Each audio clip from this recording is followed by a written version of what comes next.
নমস্কার। আজকে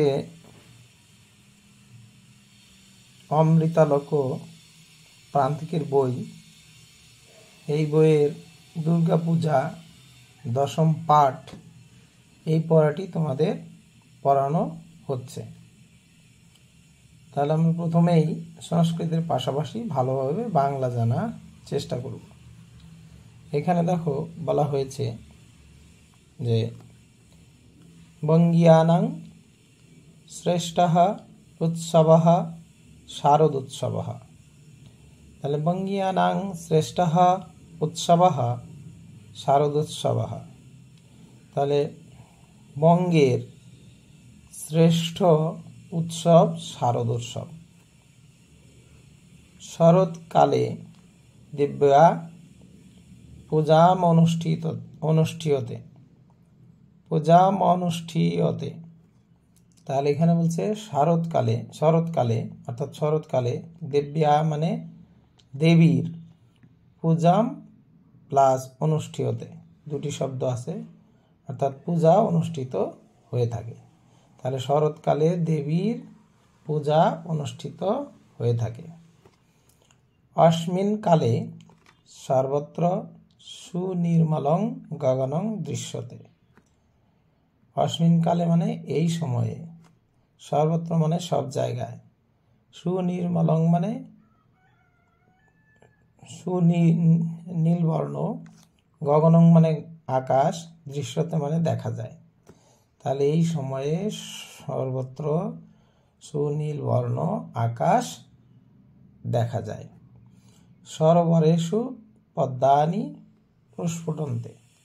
সরোবরগুলিতে পদ্মফুলগুলি ফুটে থাকে। কাশ বস্ত্রই অয়ং কালঃ অতীব রমণীয় দৃশ্যতে। কাশ ফুলের দ্বারা এই সময় বা এই কাল অত্যন্ত রমণীয় দেখা যায়। অস্মিন কালে সপ্তমারম্ভ দশমী যাবৎ দেব্যা পূজাম অনুষ্ঠিয়তে। বলছে এই সময়ে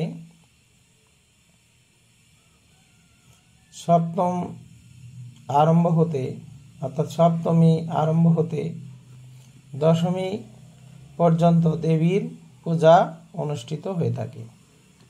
দেব্যা দক্ষিণে লক্ষ্মী গণেশস্য এবং বামে কার্তিকঃ সরস্বতী চ ইতি তিষ্ঠতি।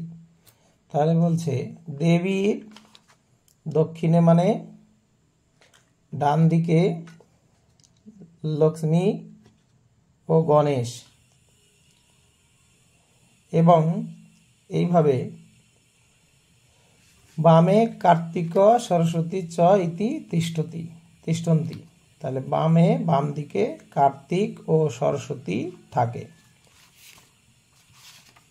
অস্মিন কালে বিদ্যালয় কার্যালয়েষু দীর্ঘ অবকাশ প্রদীয়তে। তাহলে এই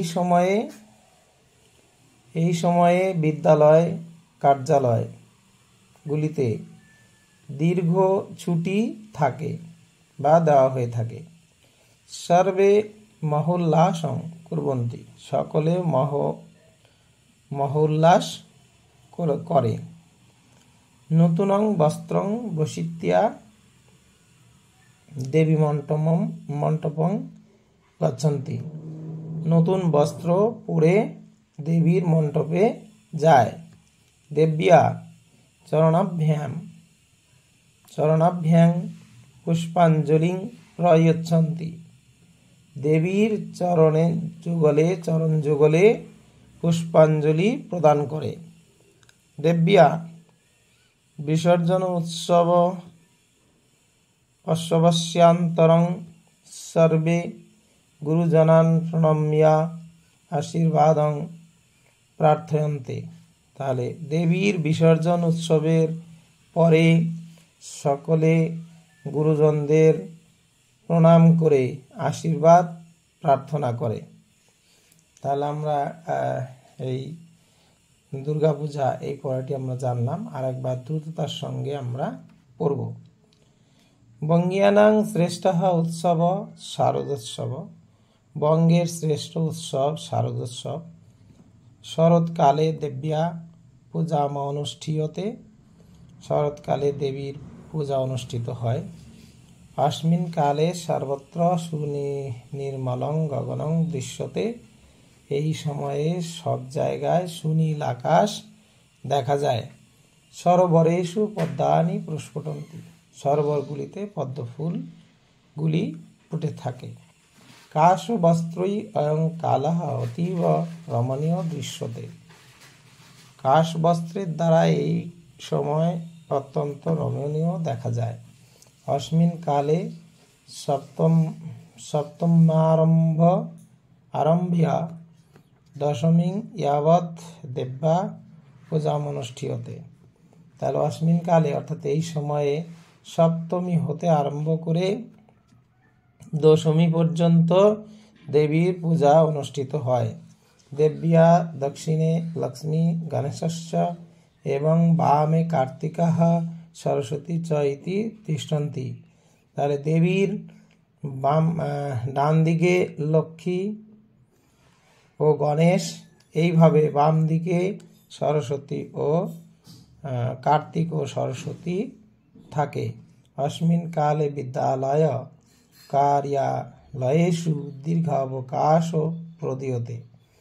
এই সময়ে বিদ্যালয় কার্যালয়গুলিতে দীর্ঘ ছুটি প্রদান করা হয়ে থাকে।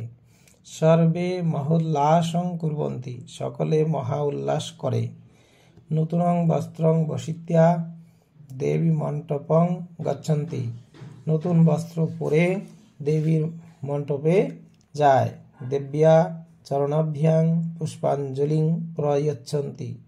দেবীর চরণ যুগলে পুষ্পাঞ্জলি প্রদান করে। দেব্যা বিসর্জন উৎসবস্যন্তরং সর্বে গুরুজনান প্রণম্য আশীর্বাদং প্রার্থয়ন্তে। তাহলে দেবীর বিসর্জন উৎসবের পরে সকল গুরুজনদের প্রণাম করে আশীর্বাদ প্রার্থনা করে। তাহলে এই আমরা জানলাম দুর্গাপূজা এই পড়াটি সংস্কৃতের পাশাপাশি বাংলা। তোমরা এটি ভালো করে শুনবে এবং বারবার দেখবে, তাহলে তোমাদের এই পড়াটি হয়ে যাবে। আর তোমরা অবশ্যই সাবস্ক্রাইব করবে। ঠিক আছে, আজকে এই পর্যন্ত পড়াটি রাখছি।